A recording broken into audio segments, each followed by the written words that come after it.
you singing, but that's okay. Catch me doing something. It was gonna catch you doing something. Welcome back to another episode of So Problematic. This is your girl Cece, NJ. and we're coming to you this week with an episode coming from a girl. She came up with the topic, so go ahead, girl. When the honeymoon phase is over, let me tell y'all something. And we're referring to in marriage and in dating. Marriage and dating, Mm-hmm. because it happens on both. It does. There is a honeymoon phase in dating. I get it. Oh my So, goodness. Have you reached that yet? Let me ask you. Let me tell you something. So, yes. I can't deal. You know what? It depends on the person you're dating, I feel like, because some people, and okay, huge disclaimer, before you guys start hitting us with, the honeymoon phase should never end. That's in a perfect world, y'all, especially when you start having kids. We're not perfect around here. No, it's going to end. And yes, you might resurrect the honeymoon phase throughout your marriage until the day you're dead. But until then, we mean honeymoon phase as in every time they shit, they poop, same thing. They fart, they burp, it's cute. Or ain't little discrepancy is like, well, babe, we're two different people, but we're gonna make it work forever. It's those late nights on the phone, FaceTime all day long, texting throughout the whole day. What else? Like at work, sneaking in phone calls and text messages. Yes, like your whole lunchtime be talking to your bae, like your boo and all of that. Like, listen, honeymoon phases don't last that freaking long. Not that long. And rightfully so. Like, life happens, children, job changes, deaths in families, moving. I mean, life in general, job changes. Yeah. Things happen. I mean, and I also would say, like, I think that every relationship go through different phases. Like, because say, for example, when you go through the whole dating phase in the beginning of your dating, because you're trying to get to know the person, you're figuring out what you like about them, you're peeping what you don't like about them, and it's different things. And then, like, once you got to know or got comfortable with that person, then it ain't no longer cute. That's when the real work starts getting into, where it's like, can I really be with this person? Can I really see myself being married? Because that's where the red flag situation comes in also. Yeah. Because the honeymoon phase, these flags looking orange, they're looking yellow, but they're not looking red. They ain't looking red. Listen. Especially when that thing been thanging. I can't. Listen. You're looking like it went from red to orange in just one little session. Okay. You be like, well, it was red, but after it came about 15 times, it turned orange. Check the shirt. So, friend.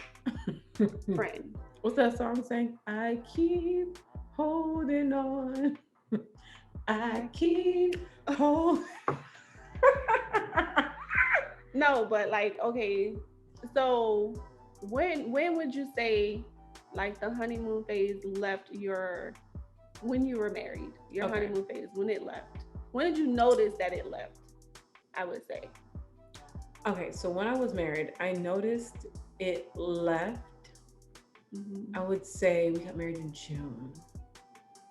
I would say, to be honest with you, okay, when we got married, my ex-husband couldn't shut his mouth with the landlord, and we got kicked out of our apartment 2 months after we got, no, not even. I think it was more like a month and a half or a month. Right after the marriage? Oh, so we were like all loved up, and then all of a sudden we had to move in the span of a week. Oh my God. So I remember taking a week off of work. We moved with my father for a couple of months until we found a newer place to live, which was the one that was in Margate. So the honeymoon phase stopped then because it was like, oh shit, like we gotta move. And this is stressful. And that was only in the first year of your marriage. The first year. And I think with that move made us realize, like, damn, like, why would you do that? You weren't thinking about us as a couple and our family to keep squawking your mouth and fighting with the man. Right. So it ended soon. And that's when I started realizing that under stress, he would have certain behaviors that made me really think, can he handle stress? Because that's when the, drinking started. Right. But it wasn't as heavy for me to be like, what problem do you have? So I would say within the first 2 months it ended, because we went from lovey-dovey to moving out of our apartment, living with my father, having to find somewhere else to live. And that also shined light on credit. And see, that shined light on income, which we know finances and marriage is a big issue. So it was like, well, I can get it because I have good credit and I have no background. But he had better income, but bad credit and a rap sheet. So it was like, so it shined a light with that move on a lot of things that I was like, oh damn, what did I do? Yeah. But I was like, we'll make it work. I would probably say my first year actually was okay. It was like really good. I hear a lot of people say like first year is always rough, but we really didn't experience that, because I think our first year we just kept it like simple. Because our wedding, we went to the courthouse. So our wedding was simple. We didn't make a big deal out of it. We already lived together, so that was okay. Nothing really changed. You know what I mean? Yeah. I would probably say maybe by the second or third year, it was more of like, okay, I think we were trying to figure out when it was time to have my son, and we wanted to know, like the and then so I think the preparations of like trying to have a baby became kind of like and that was kind of like the little phase that we went through, where like the honeymoon kind of like just started drifting away. Got you. Because we were more focused on that, or you know what I'm saying. So I think that kind of put us in the out of honeymoon phase. But do you think that you can get the honeymoon phase back? Because people who are in long-term relationships, something is happening to the point where they're making it work. Yeah. Is there a honeymoon phase, or is it now something called like, just dating, or You can. I feel like you can. And what a therapist told me and him at that point is, you can get it back, but it has to be active work on both parts. To get it back. As in, you guys make a mission, because what gets you out the honeymoon phase is everyday life. Because once that starts to fade, you start to realize your life is a cycle. Work, come home, get the kids together. It becomes this conundrum of the same thing over and over again. But what brings that back from what we were told in therapy was really you breaking that up and saying, hey, kids are down early.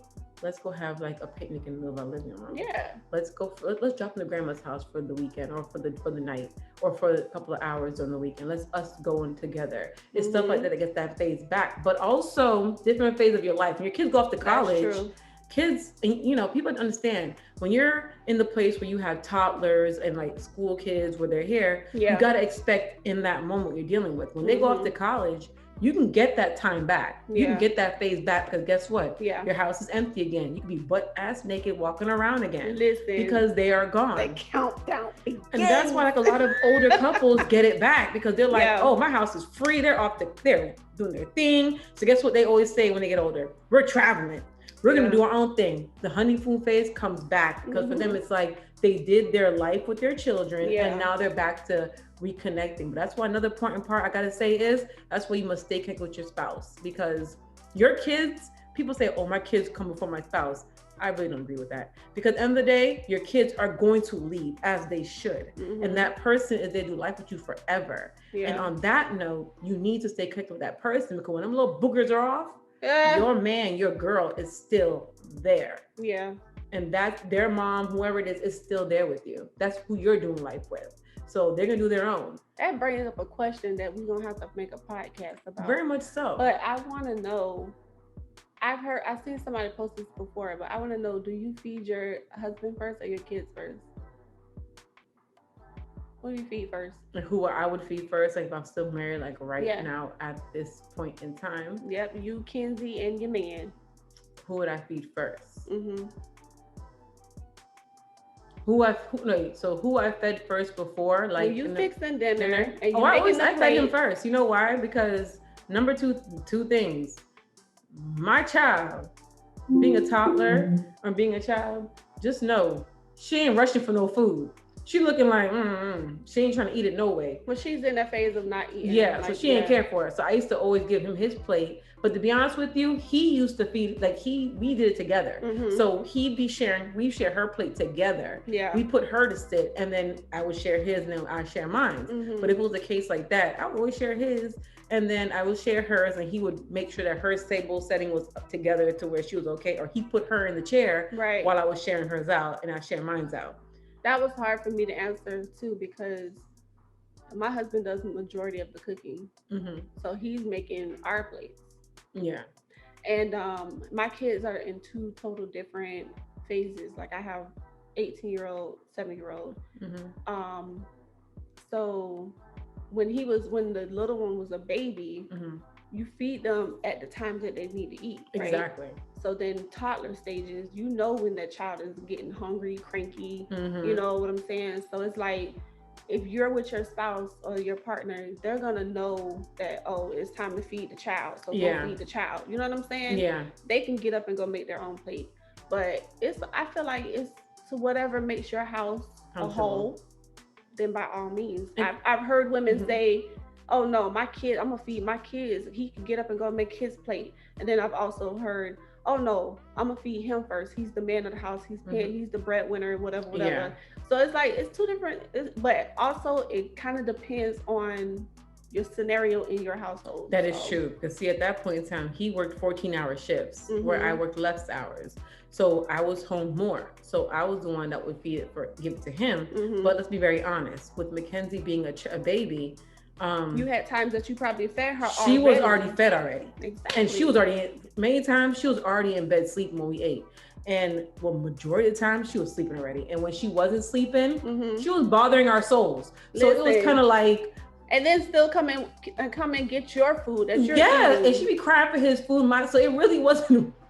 It was more like work. It was like, and sometimes if he's seen that I was struggling with her, he'd be like, go sit down, I got it. And he would just go do it himself. Like it's different dynamics, I would say. Yeah. Because, you know, like I said, when she was a newborn, let's be honest, he was sharing his own damn plate. Because when she was a newborn, I was breastfeeding. And I'm not getting up out of my breastfeeding estate to go bake his plate. I'm not doing that. Because then guess what happens? She starts crying. She's interrupted. And if you're a good father and a good man, you're going to be like, yo, the baby's crying. You're getting frustrated. She's getting frustrated. You're making me frustrated. So of course, a man's going to be like, yo, you go do that. Right. I'll go do my own plate. Do you think that kids are majority, along with finances, but do you think kids are also a big, like, you know, I want to say they're in a way of your honeymoon They phase. are a big strain on the honeymoon phase. Let's be very straight with you. They are a strain. And any therapist will tell you that. Kids put strain on a marriage. They are a blessing, but they do crave time, attention, finances, as they should. And by the time you get to your partner, you're tired.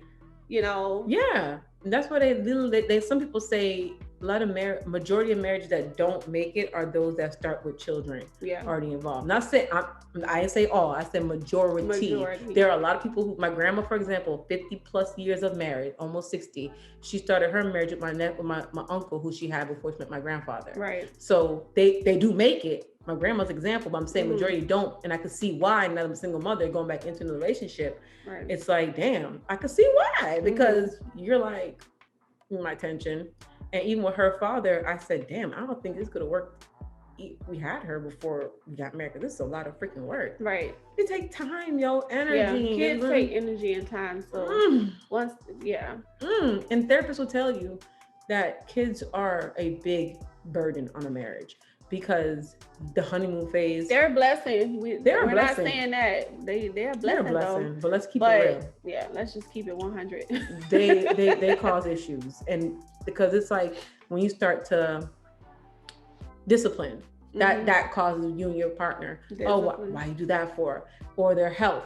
Well, I don't think we should do that with their health. These little, like, I never realized little things could cause bickering between you and your spouse. Yeah. And even if you feel like you all talked about it and know what you guys want, sometimes in that moment, my mom always says, it's good to have a plan, but be ready to change your plan, because when you get to that bridge, plans change. It might be a different bridge. Your children. So I agree.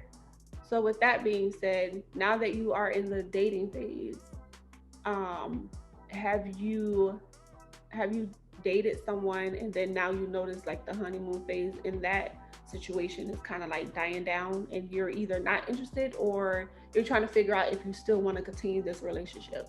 Oh yeah, of course. I've had that a couple times. I've had a couple times where it's like, my problem right now is differentiating my past traumas from now. Yeah. Because now that I've done a lot of self-reflecting, I know that I stay too long in situations. And even when the honeymoon phase is over, I tend to be like, it ain't over. It's just that not there for the moment when it really is over. And it's not good to be in it anymore. It's really toxic as shit.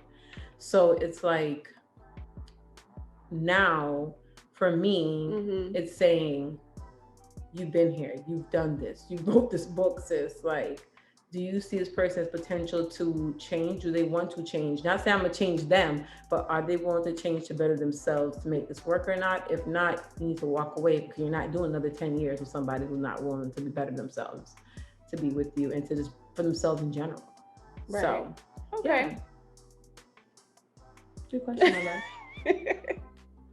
Now I have to ask, because obviously I've been married for a while now. So it's like, for me, there's no honeymoon phase, but there is still passion and communication. And, you know, we're growing, but individually, and we're growing together.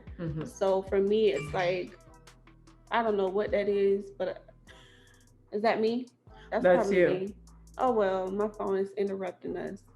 But but like I was saying, the connection, I think that as long as the connection is still there, we're going to have times where we're not on the same page. You're right. There's going to be times where financially we're not agreeing on what needs to be, you know, whatever. There's going to be times where I might see myself having a career change and he's probably going to be like, well, you're not ready for that. Or it could be times where also he's like, oh, I need sex.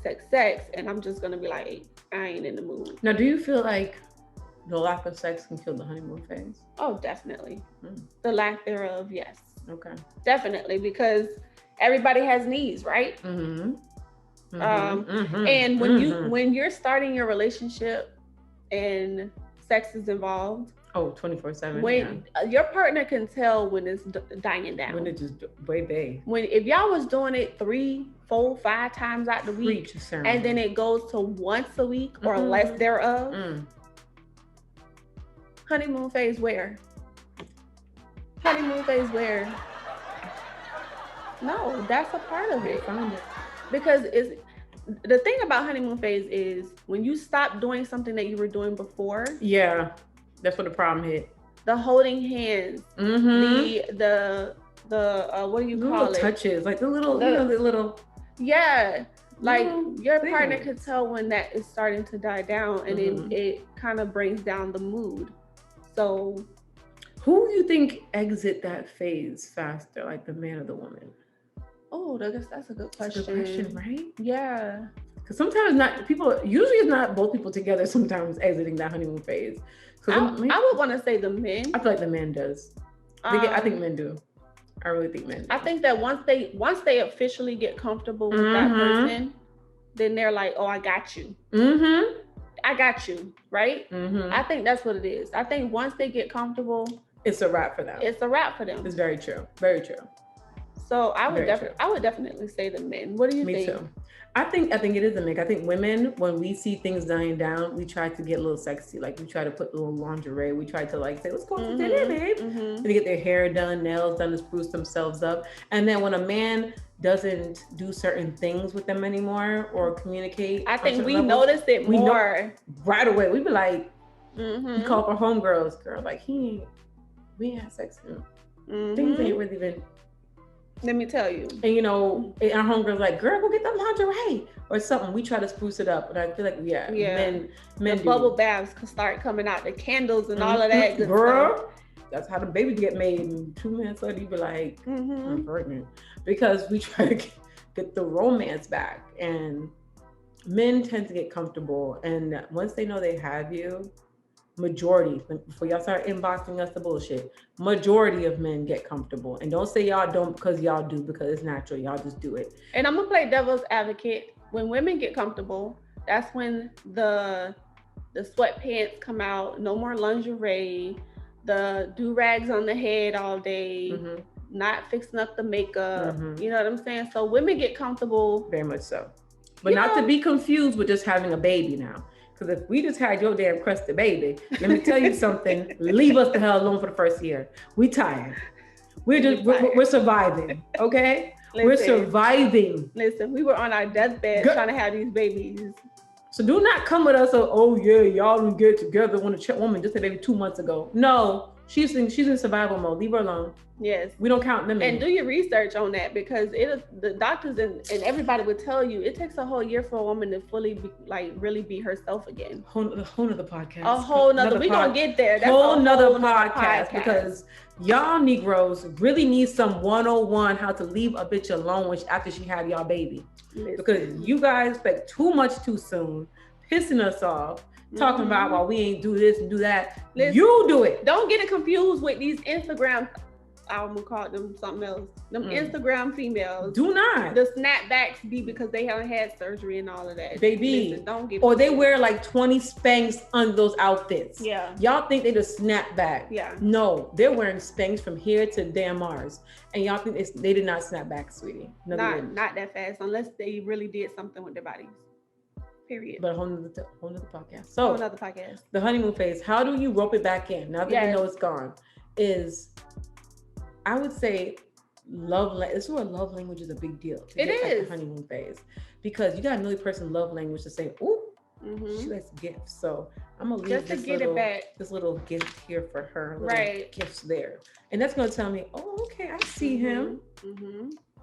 You know, the love language pulls you back in. Like once you know your partners or the person you're dating's love language, that's why communication is important in the dating phases, because you're getting to know your person. But yeah, so once you know the love language, then I would definitely say you pull that back in. You know, let's just say if my husband's like more into spending quality time together, I know devices need to go away. And I need to give him my undivided attention.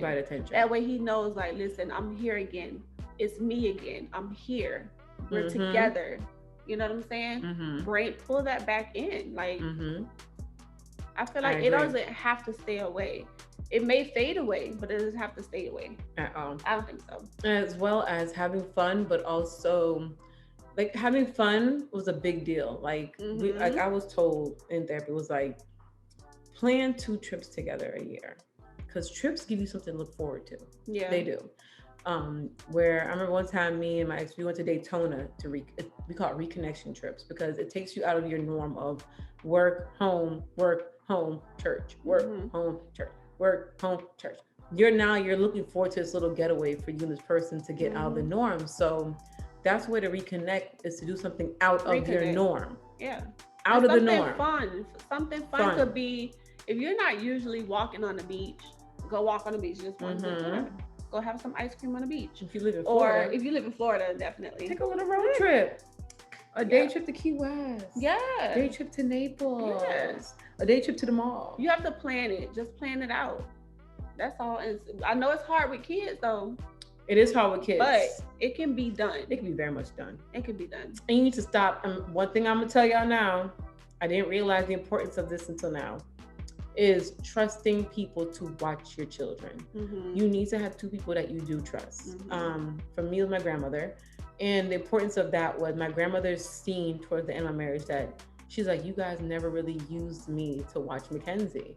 And she's like, so many times I've told you guys, drop her over here. And to be honest with you, I wanted to, but her father didn't want to.